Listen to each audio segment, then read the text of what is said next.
आज हम कोटा विश्वविद्यालय के पाठ्यक्रमानुसार बीए भाग द्वितीय वर्ष के प्रथम प्रश्न पत्र सामाजिक विचारक पुस्तक के कार्ल मार्क्स नामक विचारक के वर्ग संघर्ष सिद्धांत को पढ़ेंगे। वर्ग संघर्ष सिद्धांत को जानने से पूर्व हम कार्ल मार्क्स के जीवन परिचय के बारे में संक्षिप्त में जानेंगे। कार्ल मार्क्स जर्मन दार्शनिक, अर्थशास्त्री, इतिहासकार, राजनीतिक सिद्धांतकार, समाजशास्त्री, पत्रकार और वैज्ञानिक समाजवाद के प्रणेता थे। इनका पूरा नाम कार्ल हेनरिक मार्क्स था। इनका जन्म 5 मई 1818 को प्रेवेश प्रशा के एक यहूदी परिवार में हुआ। 1824 में इनके परिवार ने ईसाई धर्म स्वीकार कर लिया। 17 वर्ष की अवस्था में मार्क्स ने कानून का अध्ययन करने के लिए बॉन विश्वविद्यालय जर्मनी में प्रवेश लिया। तत्पश्चात उन्होंने बर्लिन और जेना विश्वविद्यालयों में साहित्य, इतिहास और दर्शन का अध्ययन किया। इसी काल में वह हीगल के दर्शन से बहुत प्रभावित हुए। 1839 से 41 में उन्होंने डेमोक्रिटस और एपिक्यूरस के प्राकृतिक दर्शन और शोध प्रबंध लिखकर डॉक्टरेट की उपाधि प्राप्त की। आज हम मार्क्स द्वारा प्रतिपादित विभिन्न सिद्धांतों में से वर्ग संघर्ष सिद्धांत को पढ़ेंगे। वर्ग संघर्ष मार्क्सवादी विचारधारा का प्रमुख तत्व है।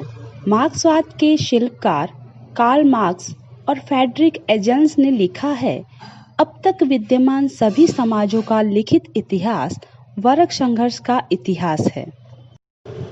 मार्क्स द्वारा प्रतिपादित वर्ग संघर्ष का सिद्धांत ऐतिहासिक भौतिकवाद की ही उपसंधि है और साथ ही यह अतिरिक्त मूल्य के सिद्धांत के अनुकूल है। मार्क्स ने आर्थिक नियतिवाद की सबसे महत्वपूर्ण अभिव्यक्ति इस बात में देखी है कि समाज में सदैव ही विरोधी आर्थिक वर्गों का अस्तित्व रहा है। एक वर्ग वह है जिसके पास उत्पादन के साधनों का स्वामित्व है और दूसरा वर्ग वह है जो केवल शारीरिक श्रम करता है। पहला वर्ग सदैव ही दूसरे वर्ग का शोषण करता है। मार्क्स के अनुसार समाज के शोषक और शोषित ये दो वर्ग सदा ही आपस में संघर्षरत रहे हैं और इनमें समझौता कभी संभव नहीं है। मार्क्स ने वर्ग संघर्ष सिद्धांत को निम्न बिंदुओं के अंतर्गत स्पष्ट किया है। नंबर 1, समाज की प्रत्येक अवस्था में दो वर्ग रहे हैं। मार्क्स के अनुसार इतिहास के प्रत्येक समय में मानव समाज अपनी जीविकोपार्जन के साधनों तथा उत्पादन की शक्तियों को पारस्परिक अंतःक्रिया के फलस्वरूप वर्गों के रूप में विभाजित होता रहा है। मार्क्स के अनुसार जिस प्रकार आधुनिक पूंजीवाद समाज दो प्रमुख वर्गों में विभाजित है, ठीक उसी प्रकार मानव समाज की प्राचीन ऐतिहासिक अवस्थाओं में भी समाज दो वर्गों में विभाजित रहा है। वर्ग पहले स्वामी दास, पुनः स्वामी सेवक तथा आर्थिक विकास की अंतिम अवस्था में पूंजीवादी श्रमिक के रूप में परिवर्तित होते गए। मार्क्स के वर्ग संघर्ष सिद्धांत का दूसरा बिंदु है वर्ग संघर्ष का इतिहास।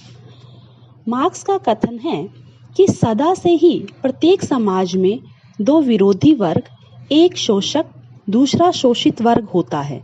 जब शोषक वर्ग की शोषण नीति असहनीय हो जाती है, तब एक स्तर पर इन दोनों वर्गों में संघर्ष स्पष्ट हो जाता है।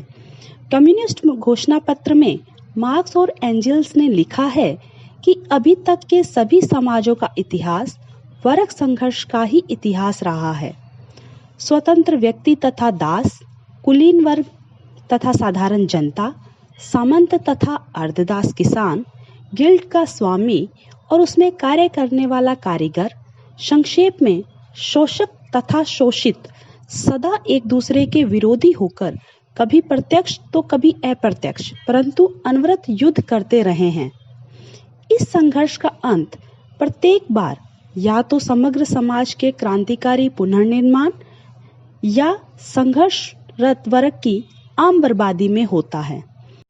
इस कथन से स्पष्ट है कि मार्क्स सभी समाजों में वर्ग और वर्ग संघर्ष को एक ऐतिहासिक सत्य के रूप में प्रस्तुत करते हैं। मार्क्स की वर्ग संघर्ष की धारणा अपने समय की इंग्लैंड की परिस्थितियों पर आधारित है। मार्क्स के समय में इंग्लैंड के कारखानों में भारी मात्रा में उत्पादन हो रहा था। पूंजीपति अधिक धनी होते जा रहे थे और निर्धन लोगों में निर्धनता बढ़ती जा रही थी। पूंजीपति श्रमिकों का खूब शोषण कर रहे थे। इस शोषण को देखकर ही मार्क्स पूंजीवादी व्यवस्था के कट्टर शत्रु एवं साम्यवाद के पक्षधर बन गए। मार्क्स ने अपने वर्ग संघर्ष के सिद्धांत को और अधिक स्पष्टता से समझाने के लिए पूंजीवाद के विनाश के कारण या यूं कहे वर्ग संघर्ष के सिद्धांत के प्रमुख तत्वों को निम्न रूपों में समझाया है। नंबर 1, व्यक्तिगत लाभ के लिए उत्पादन। पूंजीवादी व्यवस्था में उत्पादन समाज के हित और उपभोग को दृष्टि में रखकर नहीं किया जाता है, वरन व्यक्तिगत लाभ के लिए किया जाता है। परिणाम स्वरूप समाज की मांग और उत्पादन में सामंजस्य स्थापित नहीं हो पाता और पूंजीपति सिर्फ अपने लाभ के लिए सब कुछ करने को तत्पर रहते हैं। वर्ग संघर्ष सिद्धांत के प्रमुख तत्वों में अगला तत्व है विशाल उत्पादन, एकाधिकार एवं पूंजी का संचय। इसके अंतर्गत मार्क्स बताते हैं कि पूंजीवादी व्यवस्था में फैक्ट्री प्रणाली द्वारा तीव्र गति से और बड़ी मात्रा में उत्पादन किया जाता है, जिस पर थोड़े से पूंजीपतियों का एकाधिकार होता है। चूंकि छोटे छोटे और मध्यम वर्गीय पूंजीपतियों द्वारा उत्पादित वस्तुएं बाजार में बड़े पूंजीपतियों द्वारा उत्पादित वस्तुओं की प्रतिद्वंद्विता में टिक नहीं सकती हैं, छोटे पूंजीपतियों को अपनी मिलें और कारखाने बंद करने पड़ते हैं। मार्क्स कहते हैं कि जो पूंजीपति पूंजी का संचय करने में असफल रहते हैं, वे सर्वहारा वर्ग में शामिल हो जाते हैं। इस प्रकार पूंजीपति वर्ग अपने विनाश के लिए स्वयं श्रमजीवी वर्ग को बलशाली बनाता है। वर्ग संघर्ष सिद्धांत का अगला तत्व है आर्थिक संकटों एवं श्रमिकों के कष्टों में वृद्धि। इसके अंतर्गत मार्क्स कहते हैं पूंजीवादी उत्पादन प्रणाली समय समय पर अनेक आर्थिक संकटों तथा श्रमिकों के कष्टों में वृद्धि करती है। पूंजीपतियों के हाथों में धन का संचय होने से श्रमिकों की गरीबी में वृद्धि होती है। बाजार में माल तो खूब होता है, लेकिन उसे खरीदने के लिए श्रमिकों के पास पैसे नहीं होते हैं। बाजार में माल भर जाता है, किंतु खरीद के अभाव में पूंजीपति को कारखाने बंद करने पड़ते हैं अथवा बने हुए माल को नष्ट करके कृत्रिम कमी पैदा करनी पड़ती है। इस तरह अस्थायी आर्थिक संकट जन्म लेते हैं। पूंजीवाद की इन्हीं प्रवृत्तियों के कारण श्रमिक वर्ग एक सामान्य जनता में घोर असंतोष व्याप्त होता है। अंत में वह समय आ जाता है जब श्रमिकों के पास सिवाय अपनी बेड़ियों को तोड़ने के कुछ भी शेष नहीं रहता है। सर्वहारा वर्ग का विद्रोह आरंभ हो जाता है। वे संगठित होकर क्रांति करते हैं।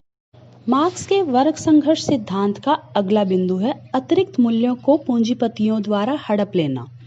पूंजीवाद में उत्पादन सामाजिक आवश्यकताओं की पूर्ति के लिए नहीं, वरन व्यक्तिगत लाभ के लिए किया जाता है। अतः पूंजीपति अतिरिक्त मूल्य को अपने पास रख लेता है, जबकि न्याय की दृष्टि से यह मूल्य श्रमिकों को मिलना चाहिए। अतिरिक्त मूल्य वह मूल्य है जो श्रमिक द्वारा उत्पादित माल की वास्तविक कीमत और उस वस्तु की बाजार की कीमत का अंतर होता है।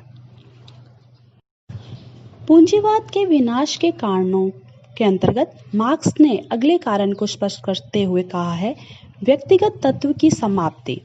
इसके अंतर्गत मार्क्स कहते हैं पूंजीवाद उत्पादन व्यवस्था में श्रमिक का व्यक्तिगत चरित्र समाप्त हो जाता है और एक प्रकार से उसका यंत्रीकरण हो जाता है। अपनी इस पतनावस्था से अंततः श्रमिक वर्ग में चेतना का उदय होता है और वह पूंजीवाद के विनाश हेतु कटिबद्ध हो जाता है। पूंजीवादी व्यवस्था में उत्पादित वस्तुओं की खपत के लिए राष्ट्रीय एवं अंतर्राष्ट्रीय बाजारों की खोज होती है।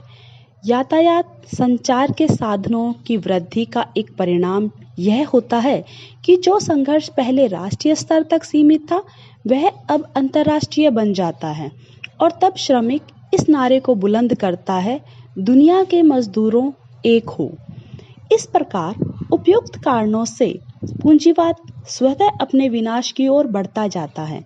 मार्क्स कहता है कि श्रमजीवी वर्ग की क्रांति के बाद श्रमजीवी वर्ग का अधिनायक तंत्र स्थापित हो जाएगा, जिसमें शनै शनै पूंजीवाद वर्ग के अंतिम अंश की भी समाप्त कर दिए जाएंगे और उसके पश्चात एक वर्ग विहीन और राज्य विहीन समाज की स्थापना होगी।